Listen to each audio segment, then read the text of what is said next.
Returns? तो वो 100x जो मैंने सिलेक्ट किया था, ये सोच के मैंने सिलेक्ट नहीं किया था कि अगर मैं ऐसा बोलूंगा कि सोच के किया था तो मैं झूठ बोल रहा हूँ।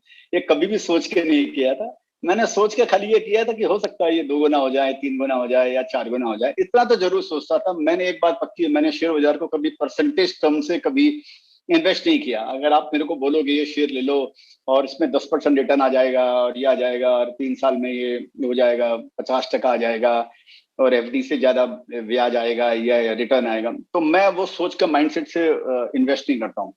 मेरा माइंडसेट थोड़ा डिफरेंट रहता है। मैं चेष्टा ये करता हूँ कि मल्टीप्लिकेशन के हिसाब से सोचूं।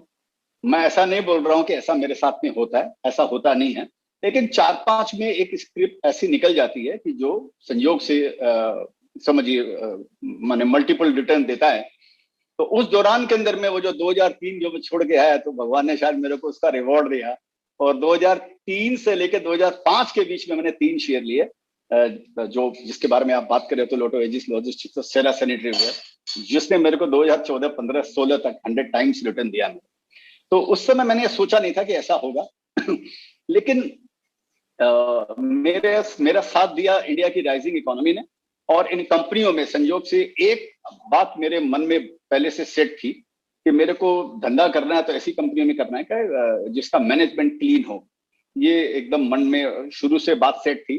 और जैसे जैसे मेरी लाइफ प्रोग्रेस हुई वैसे वैसे ये बात और जहन में बैठती गई, क्योंकि और जरा सा भी मैं अपनी फोकस से हटता था और कभी भी कोई ऐसी कंपनी में इन्वेस्ट कर लेता था कि जिसका मैनेजमेंट एक तरीके से AAA नहीं है, समझिए, not from the rating agency के टर्म से, जहां भी डाउटफुल लगता था उसमें मैंने मार खाई। तो अपना वो विश्वास और पक्का हो जाता था कि जो प्रिंसिपल या जो दायरा है, जो स्ट्रक्चर बनाया है, इससे इधर उधर भटकने का नहीं है। तो मैं अच्छी कंपनी में इन्वेस्ट किया और वो छोटी कंपनी थी और उनका ट्रैक रिकॉर्ड बहुत अच्छे थे और मेरे स्माइल का जो कॉन्सेप्ट है उसमें वो बैठता था। तो वो संजोग था, मैं आपको सही बताऊं कि ये कोई मॉडेस्टी से नहीं बोल रहा हूँ, ये संजोग था कि वो 100 टाइम्स हुए। एक बात इसके अंदर में एक राज की बात और है, जो 100 टाइम्स जो हुए उसमें सबसे जानने वाली बात है कि मेरे ये सारे शेयर इलिक्विड थे। ये मेरे लिए ये बहुत बड़ा हेल्प किया इन बातों को, कि अगर समझो कि अगर मैं उनको बेचना भी चाहता, मेरे को लगता है कि मार्केट डूबने वाला है और मैं शेयर्स को बेच दूं, तो मेरी क्वांटिटी इतनी बड़ी थी कि अगर समझिए मेरे पास में अगर मैं 10,000 शेयर बेच दूं तो 20% नीचे की सर्किट लग जाएगी। तो दो दूसरे मेरे पास 5 लाख शेयर पड़े हुए हैं, 4,80,000 शेयर, 90,000 पड़े हुए हैं, जो भी है वो तो सारे के सारे में उनको तो मेरे को मालूम पड़ा उनमें तो 1 करोड़ का घाटा हो गया एक ही दिन के अंदर में। तो इस बल को मैं बेच भी नहीं सकता था उन्हें। तो वो हालत कुछ अभिमन्यु के जैसी थी कि घुसना आता था, निकलना नहीं आता था। लेकिन संयोग से मेरे लिए ये चीज काम की और मैं कभी निकलने के नहीं सोचा। तो ये कुछ चीजें इस तरह मेरी लाइफ में वो इलिक्विडिटी है, उसने बड़ा सहयोग दिया। मेरे 100 टाइम्स रिटर्न जो शेयर्स ने दिए, इसने मेरे को बहुत सहयोग दिया। और दूसरा सहयोग दिया अच्छी कंपनी को चुनना और राइजिंग इंडिया इकोनॉमी पे बेट करना। ये 3 चीज मेरे को लगता है कि सहयोग दिया मेरे को। कई बार कई जगह प्लेटफॉर्म पे मैं कर चुका हूँ, यहाँ भी आपको बता दे दो, बड़ा सिंपल है वो। स्मॉल इन साइज, क्योंकि मैं स्मॉल कैप और मिड कैप में इन्वेस्ट करता हूँ। मीडियम इन एक्सपीरियंस, मैं किसी ऐसी कंपनी में जनरली इन्वेस्ट नहीं करता हूँ जिसके प्रोमोटर को 15-20 साल से कम का एक्सपीरियंस हो।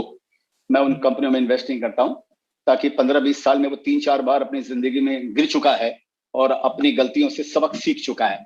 जैसे हम भी अपनी गलतियों से सबक सीखते हैं, वैसे प्रमोटर का भी सबक सीखना जरूरी है। इस बोलकर मैं उसको मीडियम इन एक्सपीरियंस बोलता हूँ। मैं 30-40 साल पुरानी कंपनी हो और स्मॉल कैप हो, उससे थोड़ा बचने की चेष्टा करता हूँ कि जो आदमी 40 साल में भी अगर समझिए मिड कैप से लार्ज कैप या स्मॉल कैप से मिड कैप या स्मॉल कैप से लार्ज कैप नहीं बन पाया, तो उसके डीएनए में नहीं है आगे बढ़ना। और स्माइल का आई जो है वो और क्या बचा, लार्ज इन एस्पिरेशन, एल जो बचा वो लार्ज इन एस्पिरेशन। तो इसका एस्पिरेशन लार्ज होना चाहिए कि मेरे को इंडिया की नंबर 1 कंपनी बनना है या दुनिया की नंबर 1 कंपनी बनना है। और E for extra large market potential, तो उसका मार्केट साइज इतना बड़ा होना चाहिए कि वो समंदर में मछली के जैसे हो, बल्कि तालाब में क्रोकोडाइल के जैसे नहीं हो, कभी भी मारा जाएगा।